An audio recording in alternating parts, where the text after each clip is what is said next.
Hello friends, welcome back to Moon Magic Spirit. My name is Meg and today we are discussing manifesting, specifically manifesting your dream home.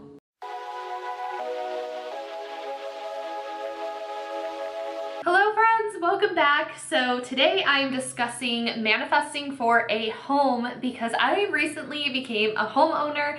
I feel very blessed and privileged to be in the position that I'm in for my husband and I to be homeowners, and I thought I would share what I did for manifesting with you, whether you want to manifest a home yourself or perhaps your dream apartment or your dream living space. This video can be great use to you.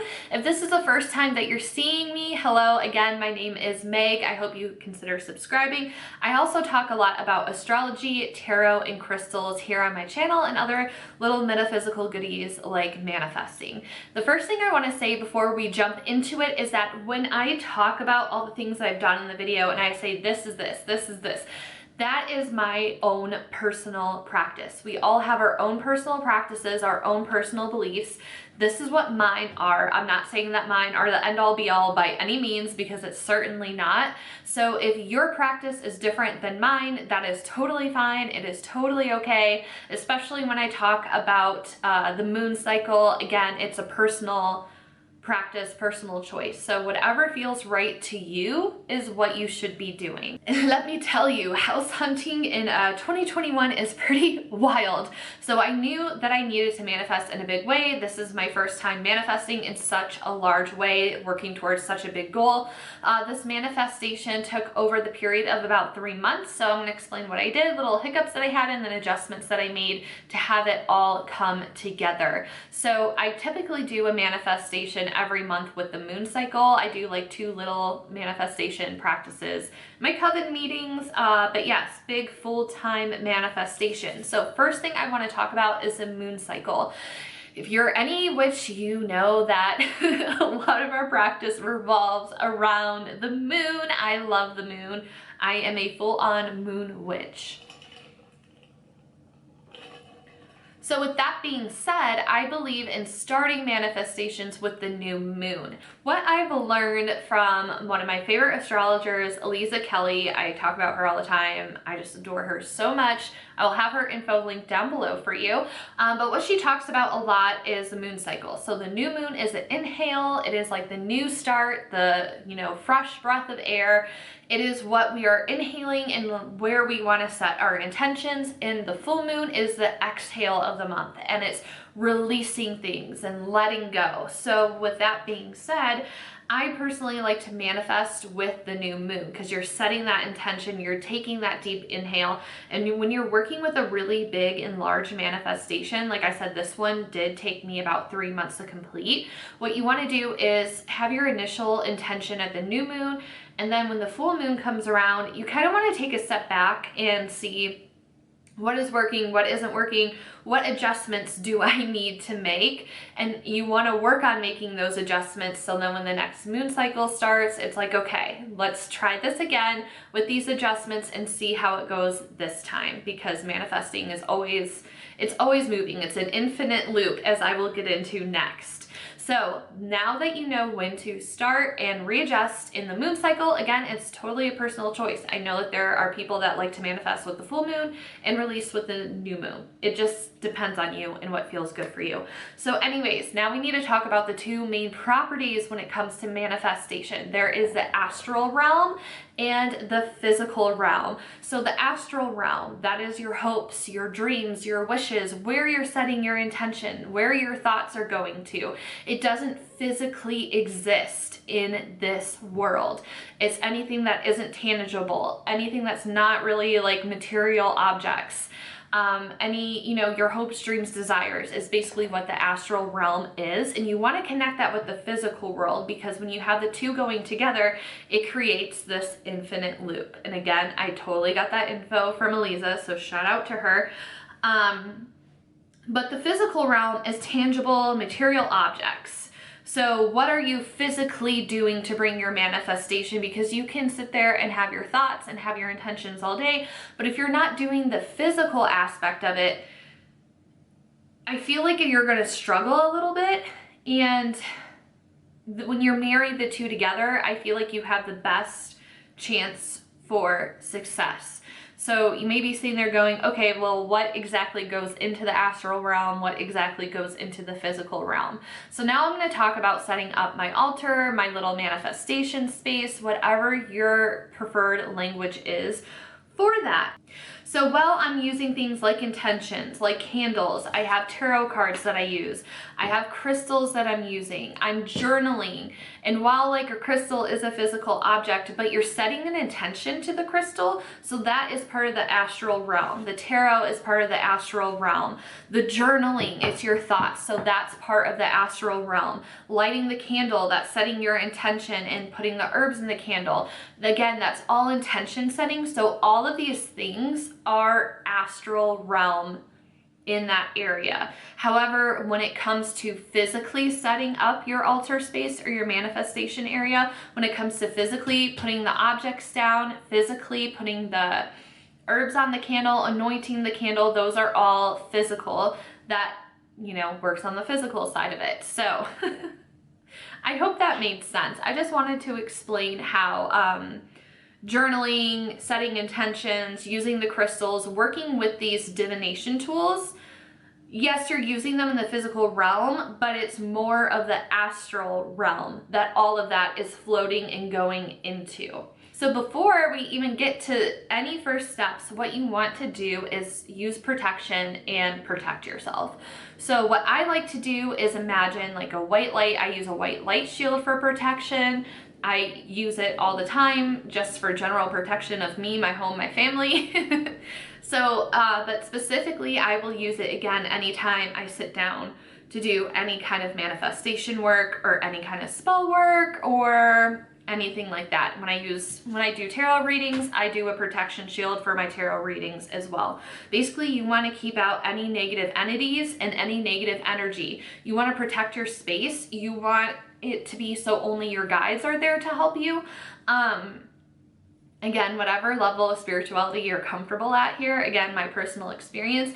But for me, sometimes you can have negative entities that will come into your space guised as your guides. So when you do a protection shield or like a white light shield or any other kind of protection, what you're doing is keeping those negative entities away. You're keeping anything and anyone that might be sending you negative energy, negative thoughts away. So you want your space to be clean. You want your space to be protected. You want it so your spirit guides are able to come in and help you, or whatever higher power you believe in is able to genuinely be there to help you. So the first thing you want to do is your protection. All right, so now you have your protection up, you are ready to start your working. And what I like to do is have things separated. So I have a journal specifically for manifestations. I picked this up at Home Goods for a couple of dollars. I really like the coloring on it, black and gold, and it just says blessed on it. So I'm like, this is like a really great manifestation journal. It has a nice positive message. Any journal that you connect with that you like. So it's just lined inside. This is what it looks like. And what you want to do is journal and write out your hopes, dreams, desires, your intentions as if you already have it. Whatever you want to manifest, write it down like it's already yours. So what I did the night of the full moon, I cleansed and charged my crystals, got everything, all the other divination tools I wanted to use set up and ready to go. And I was like, okay, it's a new moon. I started this July 9th. It is now mid-September, so again, the working did take a while. So this was a new moon in Cancer, and I wrote, thank you guides for blessing Joe and I with our first purchased home. So I started that off with a thank you to my guides or your higher power or whatever it is that you are asking guidance from and help from. So I started it off as a thank you note, and I just said, we will be in this home by this date. So there's a timeline. You also want to set a timeline with your manifestation. And then I went on to describe our home, everything that I wanted in the home. I nailed out all those details. I just said, Most importantly, we love and appreciate that this home came to us quickly and with ease. Thank you again, Spirit and Guides, for our blessed dream home. So that's how I ended it. And one thing that I did is that I focused a lot, almost too much, on the material aspect of it. And what I found, like when it comes to manifestation over the couple of months, you see a lot of people being like, manifest that money, manifest that designer bag, manifest that dream car. And it's like, that's great, but like you really need to dig deeper into it. So something that I went back and corrected when I was saying my intentions and when I was sitting and doing my candle ceremony is that I really dug deeper because this didn't work at first. I'm like, why isn't this working? So I had to go back and like figure it out. So I needed to dig deeper on not just the material aspect of it and what would this home actually mean for me? And a big thing for me is stability. And a big thing for my husband is stability. Like this home is like a stable place for us. You know, it's not somewhere we're gonna have to be forced to leave. It's not somewhere we have to stress about finding somewhere else to live. It's just like a nice, stable place to set our roots in and that our animals can love and enjoy. And I did mention that in the first time I journaled, but dig a little bit deeper with your manifestation and make sure you're including that in the journaling aspect, along with the material objects and side of things of like, you know, describing how many rooms you want your house to have, like what does a property look like, what does the neighborhood look like that's important, but it's also important for you to really dig deeper and figure out what is this, like what does this manifestation mean for you truly at the end of the day. Dig deeper is my advice for you. So that is the first thing that I did. I journaled and said, thank you for this home. This is what my home looks like. This is what my home means to me. This is what it means to my family. This is what it means for my animals.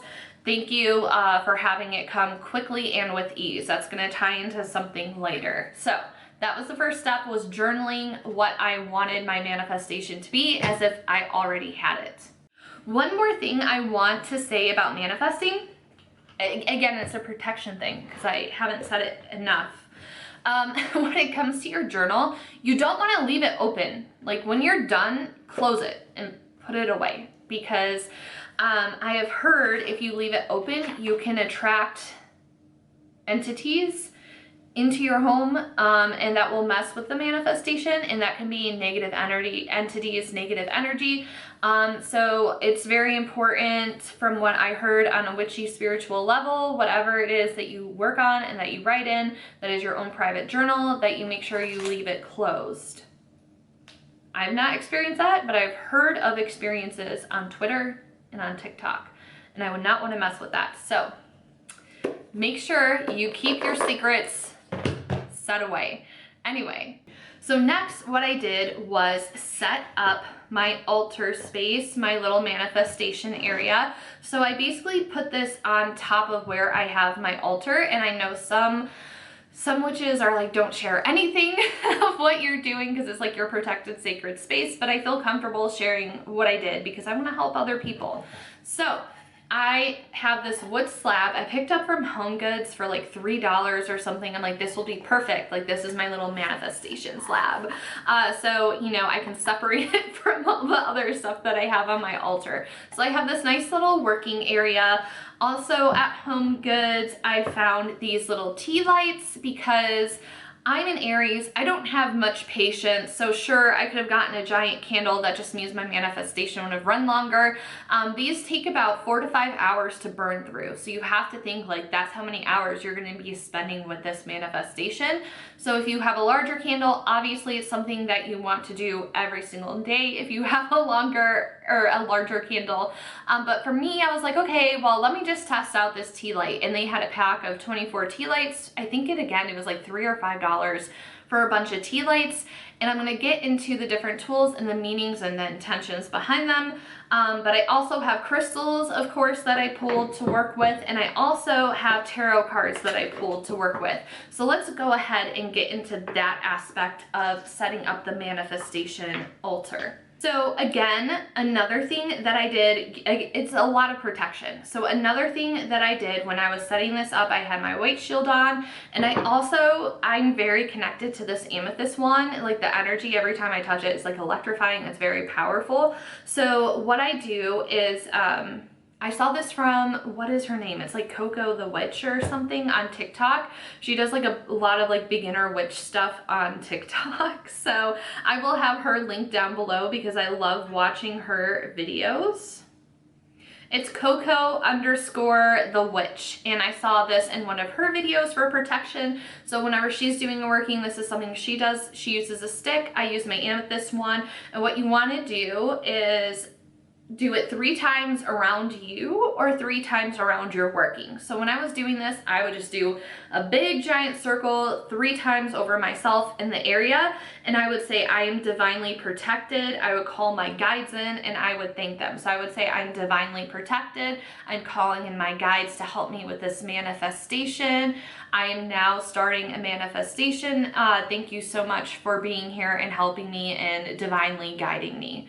And then when you're done with the working, you want to do 3 times in the opposite direction and say thank you so much for your guidance and protection. I really appreciate you. Something along that. It doesn't have to be word for word what I said, just an example. So that is what I did before I set my space up, and I would do this every single time. I would sit down, I would do the protection shield, and then to call my guides in to let them know I was ready to start the manifestation, I would do the 3 circles with my wand, and then when I was done, the 3 circles the other way. I hope that made sense. So for building my altar, again, I use sea salt. I did a circle of sea salt around the candle because, again, it's another layer of protection. You can't have enough protection. I made sure all my tools were cleansed, which I did before I even started any of this. So I cleansed even the candle, cleansed the herbs, cleansed the tarot, cleansed the crystals, cleansed the space. So basically the main star of the show is this little candle. So I chose a white tea light candle because a white candle is a really good manifestation color. And again, it's all about your intention. So it's not like the only definition a white candle is only for manifestation. You know, it's all about your intention. So, but white candles are good for manifestation. So I put that in the middle of my wood slab, and then I put a circle of sea salt around it so the candle was protected. I also used a little bit. Now you want to be very, very, very, very, very, very careful when you're anointing candles, especially a small one like a tea light. Fire safety is important. You never want to leave your working. If you have to get up and go, you need to put your candle out. You can't just like leave it chilling while you're doing stuff in your house, especially if you're anointing it with oil and herbs. So I took the littlest bit of olive oil around the edges, again, for protection, and also it's like another way of cleansing the candle for purification, and olive oil can also be used for new beginnings. So I put a little bit of olive oil, again, to help my herbs stick. And I use the tiniest amount. You don't want to pack your candle with herbs. That's how you get fires. So I can't stress that enough. Like the littlest little sprinkling of these herbs is what I use. And the littlest little bit of olive oil is what I use on the outer edge. I keep my herbs to the outer edge. So yeah, anything that's sprinkled outside of the candle, I also just let it be and chill for the working. So I used bay leaf for success, prosperity, wishes, and manifesting. I then used oregano for luck, success, joy, and happiness in the home, and also for comfort in the home. Rosemary I used for success in a loving home. Cinnamon I used for luck, money, success, abundance, acceleration, new beginnings. Nutmeg I used for luck and harmony in the home. And those are the herbs that I use and the intentions that I set to them. Another reason why I love using my amethyst one for the protection is obviously for the protection, but amethyst can really deeply connect you to the spiritual world and serenity, and it brings serenity. So that's the reason why I chose my amethyst wand for conducting the beginning and ending of my manifestation working, because I really wanted to be connected to the spiritual world, the astral realm, my guides, etc. So that is also the intention behind the amethyst when I was using it to start and end. I'm going to go over the rest of the crystals that I use and the intentions behind them. So up next, I used green aventurine, and I use this for luck, strength, and new opportunities. That was the intention behind it, so it went on the slab with my candle. And then I had 2 citrines. These are heat treated amethysts, but if you set the intention, it still can work as citrine. So I use this for abundance, to remove self-doubts and to remove doubts of others and to remove sabotage, whether that's self-sabotage or sabotage from others. It's another layer of protection of keeping those negative vibes away and to also bring in abundance. I had a little piece of clear quartz also on my working. Clear quartz is an amplifier, so it really brings power to your manifestation. So I really wanted to amp up those vibes, right? Because I didn't want to be house hunting forever. So I was like, you are going to add more power to the intention and amplify it. So that was the intention for clear quartz. It's really great for that. Of course, another great abundance manifesting crystal is pyrite. So for pyrite, it was for success, wealth, luck, and receiving prosperity. And I also have my gray little moonstone that was used for grounding. Again, it can also be used for protection, but also this is a really great stone to use for guidance as well. So guide me to my dream home. I also had this amethyst wand, not amethyst, selenite wand. My mind's still stuck on my amethyst wand. So I had the selenite wand for protection, and it's also to help keep things moving. A lot of people think a selenite is just like a cleanser, but I had the intention on this, like, let's keep things moving, keep it going, let's keep things prosperous and successful. So those are the intentions, and again, protection as well. And the last one that I had that I absolutely love, I have this trolleoite. I struggle saying this one. But this is like a really like ultimate manifestation crystal to begin with. And this works slowly in the background. Like, it's not instantly going to bring you your hopes and dreams. You really want to set your intention, and then it's going to work in the background of things. So with the trolleoite, it's for manifesting, works slowly in the background to really help bring all of this together and to bring it to life. I also had 2 tarot cards. I'm wrapping it up. This video has been so long. I'm so sorry. I just want to make sure I'm explaining things thoroughly. And I'm saying that because my video hit the 20-minute mark, so it stopped filming. So anyway, I had these 2 tarot cards because it's another divination tool to help bring and amplify the manifestation. So the 10 of Cups, this is a card of fulfillment, your hopes and dreams coming through. Cups is like emotional, so like you're emotionally at peace, emotionally happy. You can see that there's a rainbow, there's a family, kids celebrating, there's a house in the background. Like, you are, like, everything that you hoped and wished for is being fulfilled. So it's a card of great success as well. It's the fulfillment of your dreams, material abundance, and joy with family, and of course a little house in the background.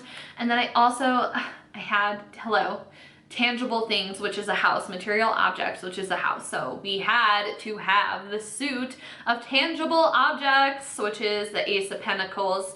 This is earth energy, anything that is a material object, anything that is tangible. It is the suit of abundance and wealth. So of course, we had to have the Ace of Pentacles. Because I don't have the house yet, it's a new opportunity, new beginning, wanting to fulfill that. So that is why I chose the Ace of Pentacles. So again, new opportunities.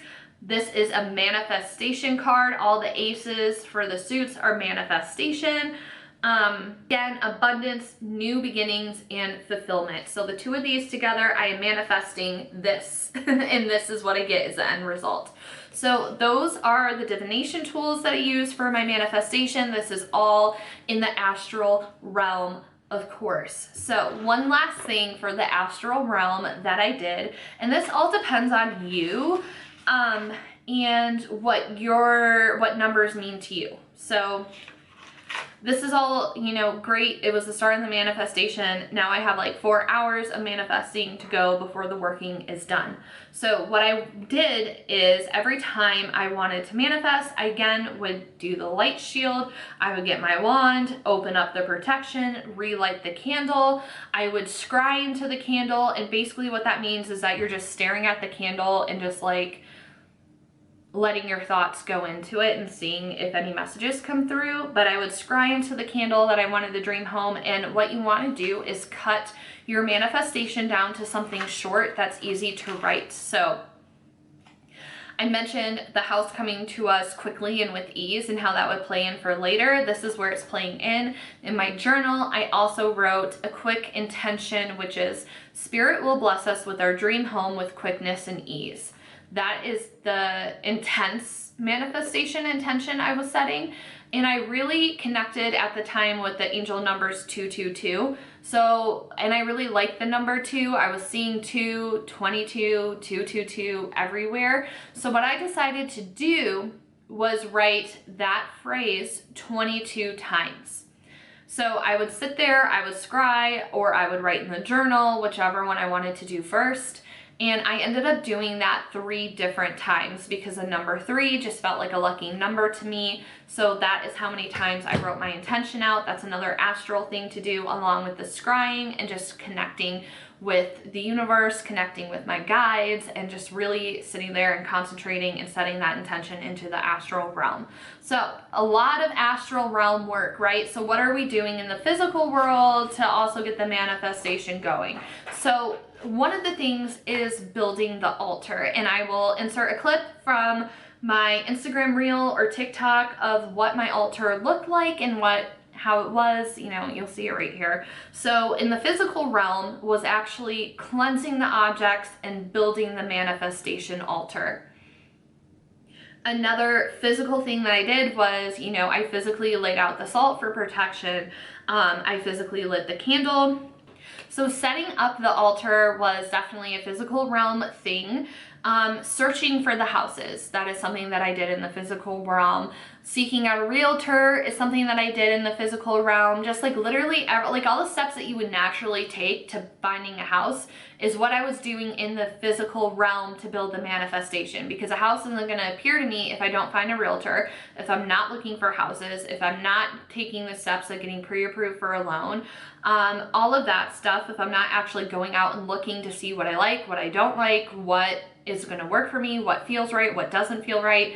None of that's going to work if I'm not actually physically doing the work. So I hope that makes sense, and connecting all of that major astral realm stuff to the physical world. And obviously it takes less time to explain that, because how else can you really explain other than looking for a house, which took several hours, several days, a lot of time. It was like a full-time job. We were looking for houses like 3 days a week for anywhere like 6 hours a day. It was a lot. It was very, very intense. And I feel like it took so long. Like a month isn't that long, but like we looked at over 60 houses, okay? Like it was a lot. It was a long time. That's a lot of houses to look at. We ended up looking at over 60 houses, and I feel like it was taking a little while to work, because I needed to dig deeper with my manifestation, because we ended up putting an offer on 3 different houses. The first 2 were shot down.